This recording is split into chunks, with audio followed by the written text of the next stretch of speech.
He was once an honor student, an athlete, a published author, a father, and then he became one of South Carolina's most infamous killers. On June 13, 2025, after nearly 2 decades on death row, Stephen Christopher Stanko was executed by lethal injection. His final words, chilling and deeply personal, were delivered just moments before the drugs flowed into his veins. His last meal? A Southern comfort feast of fried seafood, desserts, and sweet tea.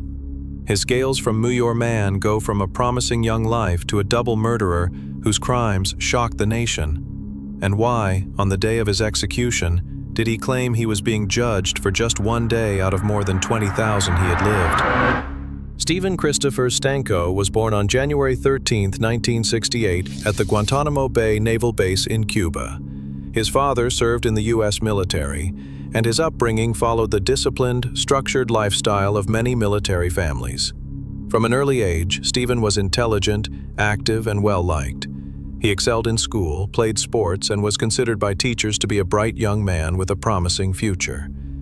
In high school, he was an honor student and athlete, traits that made him stand out. Friends remembered him as sociable, even charismatic, a young man who seemed to have his life on track. But beneath that polished surface, there were signs of instability and a tendency toward controlling behavior in his relationships. As a young adult, Stanko pursued higher education and various jobs, but his life took a sharp turn in the mid-1990s. In 1996, he was convicted of assault and kidnapping, serious crimes that landed him behind bars for over 8 years. While serving his sentence, Stanko did something unusual for an inmate. He became an author. Along with another writer, he co-authored Living in Prison: A History of the Correctional System with an Insider's View. The book examined prison life, criminal justice history, and his personal reflections from inside the system. This earned him attention from academics and journalists who saw him as articulate and introspective, perhaps even rehabilitated. By 2004, after serving 8.5 years, Stanko was released from prison. On paper, it seemed he had a second chance. He re-entered society with the image of a man who had learned from his mistakes, someone who could speak about reform and redemption. He even volunteered at orphanages and tried to reconnect with his daughter. But no one knew that within just a year he would commit acts so violent and disturbing that any image of redemption would be shattered forever. The crimes. On the night of April 8, 2005, what should have been an ordinary evening in Georgetown, South Carolina, turned into one of the state's most shocking crime sprees. Stephen Christopher Stanko was living with his girlfriend, Laura Ling, a 43-year-old librarian respected by her community and loved by her teenage daughter. But that night, instead of a quiet evening at home, violence erupted. Investigators later pieced together the chilling sequence. Stanko restrained Laura, physically attacked her, and ended her life. The evidence suggested she fought desperately to survive, but tragically, she did not. Her teenage daughter, whose identity remains protected, was the next target. Stanko attempted to harm her and inflicted a severe injury to her neck, leaving her in critical condition. Against all odds, she survived and would later become one of the most important witnesses in the case. But Stanko didn't stop there. Hours later, he drove to the home of Henry Lee Turner, a 74-year-old friend in Horry County. The motive remains debated. Some believe it was for money or to steal a vehicle. Others suspect Turner knew something that made him a target. Whatever the reason, the outcome was cold-blooded. Stanko shot Turner dead, stole his car, and took valuables before leaving. 2 murders, 2 counties, less than 12 hours apart. The next morning, South Carolina was on high alert. Law enforcement agencies in both counties worked together, tracking his movements and warning the public that Stanko was armed and dangerous. His photograph flooded local news broadcasts, radio bulletins, and front pages. A multi-day manhunt ended with his capture. Stanko surrendered without incident, but the evidence against him was overwhelming. The prosecutions moved quickly. Forgiveness, 2006, Georgetown County, convicted of Laura Ling's murder, kidnapping, and sexual assault.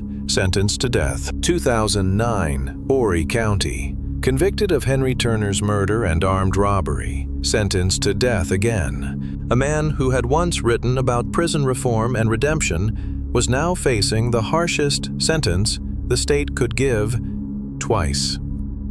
Life on death row and appeals. After the trials, Stanko was transferred to Broad River Correctional Institution in Columbia, South Carolina, home to the state's death row.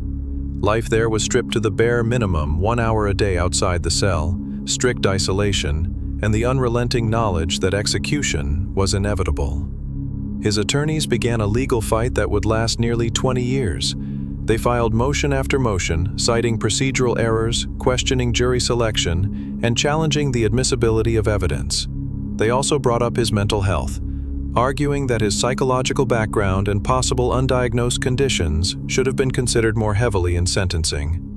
None of these claims were enough to sway the courts. Both the South Carolina Supreme Court and federal courts upheld his convictions and sentences, rejecting each appeal. During his years on death row, Stanko continued to write and speak about his life, maintaining contact with people on the outside.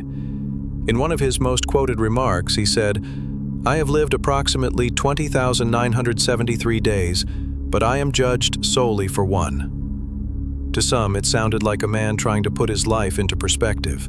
To others, it was an insult to the memory of the victims, a way to diminish the horror of what happened on April 8, 2005. By early 2025, the final legal doors had closed. There would be no more appeals, no more delays. The execution date was set. Stephen Christopher Stanko's life was now down to its final days, and his last meal, his last words, and his final moments would soon be decided. Final meal. As the date of his execution approached, Stephen Christopher Stanko faced a tradition that is both strangely human and haunting, the offer of a final meal. For some inmates, it's a moment of reflection, a chance to request something symbolic or deeply personal. For others, it's simply an indulgence, a last comfort before the inevitable. Stanko's choice leaned toward the latter, a southern feast that spoke to familiarity and appetite. On the eve of his execution, he requested fried fish, fried shrimp, crab cakes, a baked potato, carrots, fried okra, cherry pie, banana pudding, and a tall glass of sweet tea. It was the kind of meal you might find at a coastal seafood restaurant in South Carolina, rich with flavors from the region where he had lived and committed his crimes. There was no public explanation for why he chose it, but perhaps that's the point. Final meals rarely come with explanations. For the prison staff, it was routine. For Stanko, it was the last time he would taste food prepared for pleasure rather than sustenance. The next day, his final hours began. Execution and final statement. On June 13, 2025, Stephen Christopher Stanko woke to the knowledge that it would be the last day of his life. At 57 years old, he had spent nearly 2 decades on South Carolina's death row, and the long legal fight to delay this moment was over. By late afternoon, the execution holding area at Broad River Correctional Institution. The atmosphere was procedural, officials going through checklists, witnesses being seated, and clergy standing by.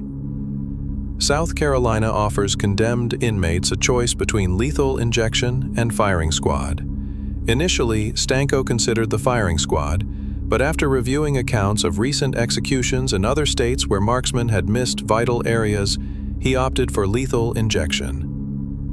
At approximately 6 p.m., Stanko was escorted into the execution chamber and secured to the gurney.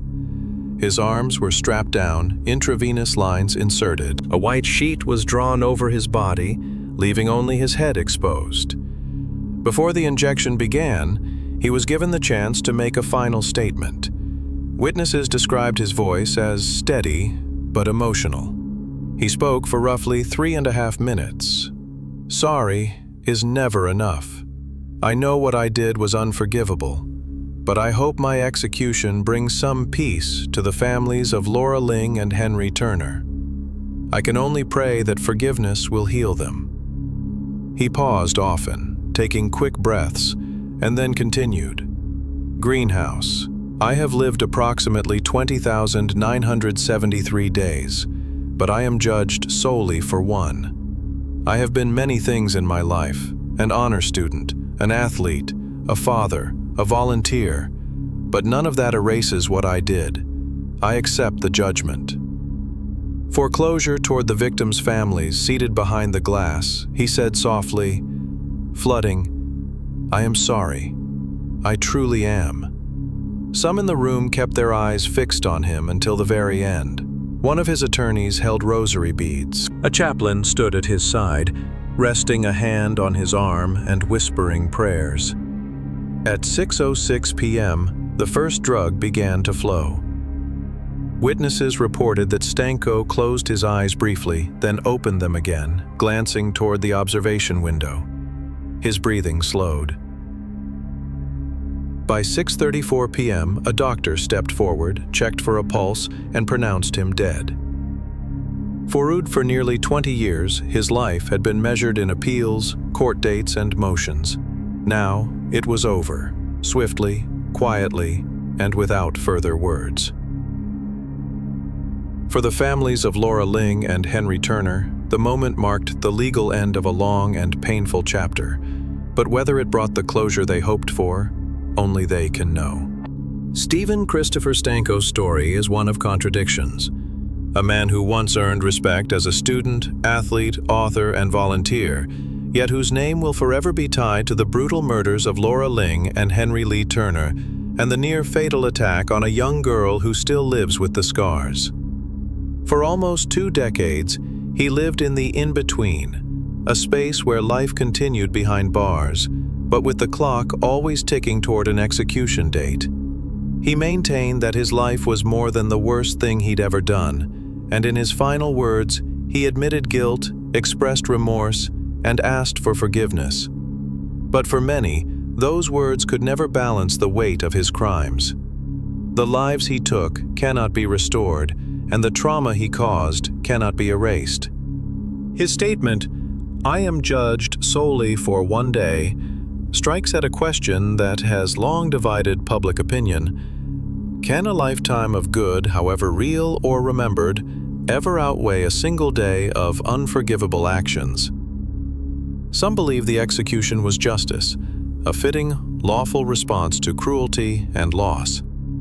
Others see it as another life taken, a final act that does nothing to heal the wounds of the past. And then there's the question of closure. Did this execution bring peace to the families of Laura Ling and Henry Turner? Or is that a peace no courtroom, no sentence, no lethal injection can truly deliver?